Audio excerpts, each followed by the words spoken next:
Welcome to my channel dreams comes true. हमने अपने last के 2 लेक्चर्स में देखा था ह्यूमन ईयर, उसके आउटर ईयर के बारे में देखा था कि आउटर ईयर क्या होता है, उसमें कौन कौन से पार्ट्स आते हैं, पिन्ना, ऑडिटरी कैनाल। ठीक है, फिर हमने मिडिल ईयर की बात की थी जिसमें tympanic membrane, malleus, incus, stapes, Eustachian tube. ठीक है, ये तीनों के बारे में डिटेल में पढ़ा था। आज हम बात करेंगे आपके इनर ईयर की, semi circular canal, vestibular cochlear nerve, cochlea. तो बिना टाइम वेस्ट करें हम अपना आज का टॉपिक स्टार्ट करते हैं। तो हमारा आज का टॉपिक है inner year. The inner internal ear, जिसे हम इंटरनल ईयर भी कहते हैं, और लेबिरिंथ भी कहते हैं। लेबिरिंथ का मीनिंग होता है मेज। द इनर और इंटरनल और labyrinth contain the organ of hearing and balance. मैंने अपने फर्स्ट लेक्चर जिसमें ह्यूमन ईयर का था उसमें बताया था कि जो हमारा ईयर है उसका काम केवल सुनना ही नहीं कि बल्कि बैलेंस करना भी होता है। वो दोनों ही काम करता है। तो जो बैलेंसिंग का काम है वो कौन करता है? Inner ear. तो इनर ईयर कंटेन करता है ऑर्गन ऑफ हियरिंग और बैलेंस, दोनों को कंटेन करता है। It is describe in 2 parts, the bony labyrinth and the membranous labyrinth. इसे 2 पार्ट में डिस्क्राइब करा गया है इनर ईयर को। एक तो बॉनी लेबिरिंथ, बॉनी मेज, और मेम्ब्रेनस लेबिरिंथ या मेम्ब्रेनस मेज। ठीक है, अब हम पहले देखेंगे bony labyrinth. This is a cavity within the temporal bone line with periosteum. पहली बात, पेरियोस्टियम क्या है? पेरियोस्टियम मेम्ब्रेनस टिश्यू होता है। वो क्या करता है? जो बोन की जो सरफेस होती है उसको कवर करके रखता है। ठीक है, तो ये कहाँ पे मिलता है? बॉनी लेबिरिंथ में।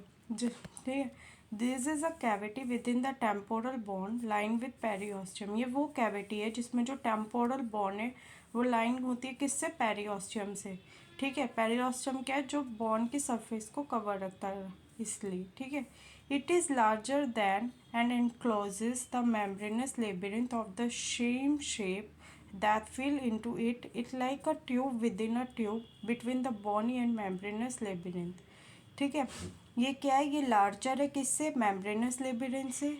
ठीक है, ये शेप सेम होती है और ये ट्यूब विद इन ट्यूब के, एक के अंदर एक, मतलब जो आपका बॉनी लेबिरिंथ के अंदर मेम्ब्रेनस लेबिरिंथ फिट हो जाए, ट्यूब विद इन ट्यूब वाला स्ट्रक्चर होता है। और बॉनी लेबिरिंथ और मेम्ब्रेनस लेबिरिंथ के बीच में फिर फ्लूइड पाया जाता है। मतलब एक ये बॉनी लेबिरिंथ है आपका, इसके ऊपर मेम्ब्रेनस लेबिरिंथ, और इन दोनों के बीच में एक फ्लूइड पाया जाता है जिसे हम कहते हैं पेरिलिम्फ। ठीक है, तो it is a larger than and encloses the membranous labyrinth of the same shape that fit into it like a tube within a tube. ठीक है, tube within a tube वाला स्ट्रक्चर होता है, larger होता है membranous labyrinth से। Between the bony and membranous labyrinth there is a layer of watery fluid called perilymph. Between bony और membranous labyrinth के बीच में कौन सा फ्लूइड पाया जाता है? Perilymph. And within the membranous labyrinth there is a similarly water fluid called endolymph. Bony और मेम्ब्रेनस लेबिरिंथ के बीच में कौन सा फ्लूइड पाया जाता है? पेरिलिम्फ। और जो मेम्ब्रेनस लेबिरिंथ है उसमें के अंदर कौन सा फ्लूइड पाया जाता है? एंडोलिम्फ। यहाँ पे हम एंडो से लिखेंगे, याद करेंगे अंदर, और पेरी से बाहर। तो बॉनी और मेम्ब्रेनस के बीच में पेरिलिम्फ और मेम्ब्रेनस लेबिरिंथ के अंदर एंडोलिम्फ पाया जाता है। ठीक है, जो बॉनी लेबिरिंथ है उसमें क्या क्या होता है? वेस्टिब्यूल, कॉक्लिया और 3 सेमी सर्कुलर कैनाल। अब हम इन्हें डिटेल्स में देखते हैं।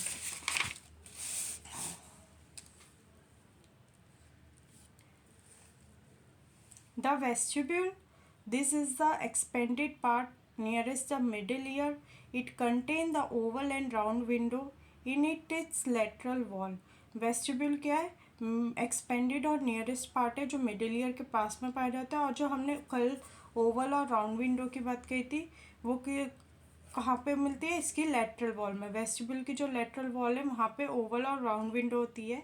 इसमें 2 मेम्ब्रेन सेक्स होते हैं जिसे हम यूट्रिकल और सेक्यूल कहते हैं, जो इम्पॉर्टेंट होते हैं किसके लिए? बैलेंसिंग के लिए। ठीक है, तो वेस्टिब्यूल क्या है? एक्सपेंडेड पार्ट है, मिडिल ईयर के पास में मिलता है। ओवल और राउंड विंडो इसी में होती है, इसकी लैटरल वॉल में। और इसमें 2 सेक्स मिलते हैं जिसे हम यूट्रिकल सेक्यूल कहते हैं, जो इम्पॉर्टेंट होते हैं बैलेंसिंग के लिए। अब हम कॉक्लिया की बात करते हैं। कॉक्लिया क्या है? एक स्नेल शेल स्ट्रक्चर होता है। ये जो स्नेल शेप स्ट्रक्चर है ये क्या है आपका? भूल भुलैया टाइप। ये आपको आता है कॉक्लिया। ठीक है, तो the cochlea, this resemble a snail shell, it has a broad base where it continue with the vestibule and narrow apex and it is spiral round a central bony column. ये क्या होता है? Snail shape structure होता है, broad base होता है, continue रहता है विद द वेस्टिबल और नैरो एपेक्स के साथ, ठीक है। अब आप बात करते हैं semicircular canal. This are three tube are in so that one is situated in each one of the three planes of space, they are continue with the, इसमें तीन ट्यूब्स पाई जाती है सेमी सर्कुलर कैनाल में। ये जो तीन tube है ये एक सरफेस में मिलती है, इनका क्या काम होता है ये अभी हम हियरिंग और बैलेंसिंग की फिजियोलॉजी पढ़ेंगे तो आपको ये अच्छे से समझ में आएगा, ठीक है। और ये कंटिन्यू रहते हैं वेस्टिबल के साथ। हमने अब बॉनी में लेबिरिन देखा, अब हम मेम्ब्रेनस लेबिरिन देखेंगे। मेम्ब्रेनस लेबिरिन मैंने बताया था बॉनी और मेम्ब्रेनस लेबिरिन के बीच में पेरिलिम्फ पाया जाता है, और मेम्ब्रेनस लेबिरिन के अंदर कौन सा फ्लूइड पाया जाता है? Endolymph. Membranous labyrinth, this contain endolymph and lie within its bony counterpart, it comprise the vestibule cochlea semicircular canal. Membranous labyrinth में एंडोलिम्फ पाया जाता है, इसमें भी वेस्टिब्यूल कॉक्लिया और सेमी सर्कुलर कैनाल होते हैं।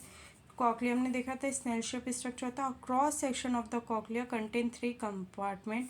तो अगर हम क्रॉस सेक्शन कॉक्लिया की बात करें इसमें थ्री कंपार्टमेंट होते हैं, the scala vestibular, Scala media और कॉक्लिया डक्ट और स्केला टिम्पैनी। ये क्रॉस सेक्शन है कॉक्लिया का जिसमें स्केला वेस्टिबुलर है, ठीक है, जिसमें पेरिलिम्फ पाया जाता है, ठीक है। ये आपका स्केला टिम्पैनी, इसमें भी पेरिलिम्फ पाया जाता है, और ये आपका कॉक्लिया डक्ट या फिर स्केला मीडिया। अब ये जो स्केला मीडिया होता है इसमें एंडोलिम्फ पाया जाता है, ठीक है। स्केला वेस्टिबुलाई और स्केला टिम्पैनी में पेरिलिम्फ पाया जाता है, लेकिन जो स्केला मीडिया है या जिसे हम कॉक्लियर डक्ट कहते हैं उसमें कौन सा फ्लूइड पाया जाता है? आपको एंडोलिम्फ पाया जाता है, ठीक है। In cross section the bony cochlea has two compartment containing perilymph. मैंने अभी बताया जो स्केला वेस्टिबुलाई और स्केला टिम्पैनी के बीच में कौन सा फ्लूइड पाया जाता है? Perilymph. In the scala vestibular which originate at the oval window. जो स्केला वेस्टिबुलाई वो किससे ओरिजिनेट हो रही है? आपकी ओवल विंडो से। और जो स्केला टिम्पैनी वो एंड हो रही है किस पे? राउंड विंडो पे। तो मैंने बताया अभी स्केला वेस्टिबुलाई और स्केला टिम्पैनी में पेरिलिम्फ पाया जाता है। जो आपकी स्केला वेस्टिबुलाई वो ओरिजिनेट हो रही है ओवल विंडो से, और स्केला टिम्पैनी कहाँ पे एंड हो रही है? आपकी राउंड विंडो पे, जो आपकी दो विंडो थी। The cochlear duct is a part of the membranous labyrinth and is triangular shape. अभी मैंने बताया कि स्केला वेस्टिबुलाई और स्केला टिम्पैनी में पेरिलिम्फ है, लेकिन स्केला मीडिया कॉक्लियर डक्ट में हमने देखा एंडोलिम्फ था। क्यों? क्योंकि is a part of membranes labyrinth, ठीक है। और ये ट्रायंगुलर शेप की होती है। इसकी अगर हम शेप की बात करते हैं कौन सी है? ट्रायंगुलर शेप की होती है। और इसमें कौन सा फ्लूइड पाया जाता है? एंडोलिम्फ पाया जाता है, ठीक है। एक बार हम इस पर भी देख लेते हैं। ये overall physiology, outer ear sound waves, मतलब जो पिन होता है आपके साउंड वेव्स को कलेक्ट करता है। जब वो साउंड वेव को कलेक्ट करता है टिम्पैनिक मेम्ब्रेन के थ्रू, मतलब फिर वो एक्सटर्नल ऑडिटरी कैनाल में जाता है, ऑडिटरी कैनाल से टिम्पैनिक मेम्ब्रेन। फिर जो मिडिल ईयर है जिसमें तीन बॉन्ड पाई जाती हैं आपकी, मैलिस, इनकस, स्टापिस, या उनके शेप के अकॉर्डिंग हैमर, एनविल, स्ट्रैप, वो मैकेनिकल मूवमेंट स्टार्ट करते हैं। ये एक दूसरे के ऊपर मतलब कंटिन्यूस वे में वाइब्रेशन कॉज करते हैं साउंड वेव का, ठीक है। फिर आती है आपकी ओवल विंडो ओवल विंडो। फिर यहाँ पे आता है पेरिलिम्फ फ्लूइड। पेरिलिम्फ फ्लूइड जो आपकी जो कॉक्लिया होती है उसकी जो scala media, sorry scala vestibular, scala tympani, जिसमें पेरिलिम्फ फ्लूइड प्रेजेंट होता है, ठीक है। फिर ये बीच में आता है आपका एंडोलिम्फ जो मेम्ब्रेनस लेबिरिंथ या स्केला मीडिया का पार्ट है, ठीक है। और यहाँ पे भी पेरिलिम्फ, ये स्केला वेस्टिबुलर, स्केला मीडिया और स्केला टिम्पैनी, ये क्या करते हैं जब यहाँ से मैकेनिकल मूवमेंट स्टार्ट हो रही होती है साउंड वेव्स की, तो इसके थ्रू ये वाइब्रेशन पास आउट होते हैं एक दूसरे के, और फिर जाते हैं आपकी वेस्टिबुलो कॉक्लियर नर्व के थ्रू ब्रेन में सिग्नल होते हैं, जिसकी वजह से हमें सुनाई देता है। ये ओवरऑल व्यू था, लेकिन नेक्स्ट लेक्चर में हम इसे डिटेल में पढ़ेंगे कि फिजियोलॉजी ऑफ हियरिंग और बैलेंस क्या होता है, ठीक है। Cochlea contain thousands of hair cells attached to the end of the organ of the auditory nerve and called organ of corti। अब जो कॉक्लिया करते हैं वहाँ पे thousands of hair cells present होती है। यहाँ पे जो आपका स्केला मीडिया के पास ये जो है यहाँ पे thousands of hair cells present होती है। ये क्या करती है? वो जो ऑर्गन है attach to the end of the organ के एंड से अटैच होते हैं और ऑडिटरी नर्व से अटैच होती हैं। मतलब जो आपकी वेस्टिबुलो कॉक्लियर नर्व है उससे ये हेयर सेल्स अटैच होते हैं। इन हेयर सेल्स का काम क्या होता है, सिग्नल को पास आउट करना, जिसे हम ऑर्गन ऑफ कॉर्टे भी कहते हैं। Cochlear hair cell, this tiny hair bend because of the vibration cause by the sound waves. मैंने अभी बताया था सिग्नल को पास आउट करना, ये टीनी हेयर्स बैंड हो जाते हैं और वाइब्रेशन कॉज करते हैं बाय द साउंड वेव्स के थ्रू। अब हम बात करते हैं ऑडिटरी नर्व। ऑडिटरी नर्व जिसे हम वेस्टिबुलो कॉक्लियर नर्व कहते हैं, ठीक है। The tiny hair cells of the cochlea are set in motion by vibration. ये वाइब्रेशन को कॉज करते हैं साउंड वेव के थ्रू, ठीक है। ये हेयर सेल्स फिर जो वाइब्रेशन है वो स्टिमुलेट करती है नर्व सेल को। नर्व सेल को स्टिमुलेट करने के बाद ये सिग्नल देते हैं auditory nerve to the brain, ठीक है। कॉक्लिया में थाउजेंड्स ऑफ हेयर सेल्स होती हैं। ये हेयर सेल्स क्या करती है, अटैच हो जाती है आपके ऑर्गन या ऑडिटरी नर्व के साथ और बैंड होकर वाइब्रेशन कॉज करती है साउंड वेव के थ्रू। जब ये वाइब्रेशन कॉज करेंगी तो ये स्टिमुलेट करेंगे आपके ऑडिटरी नर्व को।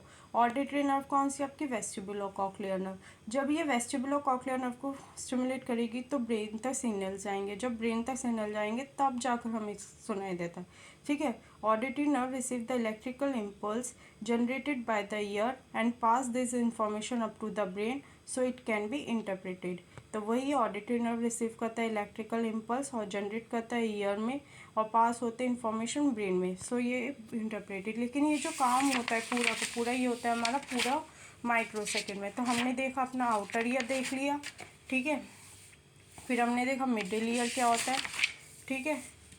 फिर मैंने आज देखा इनर ईयर, ठीक है। Bony labyrinth, membrane labyrinth, cochlea, cochlear hair cell, auditory nerve. कल के लेक्चर में हम देखेंगे फिजियोलॉजी ऑफ ईयरिंग क्या होती है, बैलेंस एंड द ईयर। ये कल हमारा लास्ट लेक्चर होगा ह्यूमन ईयर का, फिर उसके बाद आपका ईयर कंप्लीट हो जाएगा। आई होप यू आपको ईयर समझ में आ रहा हो, और अगर आपको ये वीडियो अच्छी लग रही हो तो please like share comment and subscribe my channel. Thank you guys for watching this.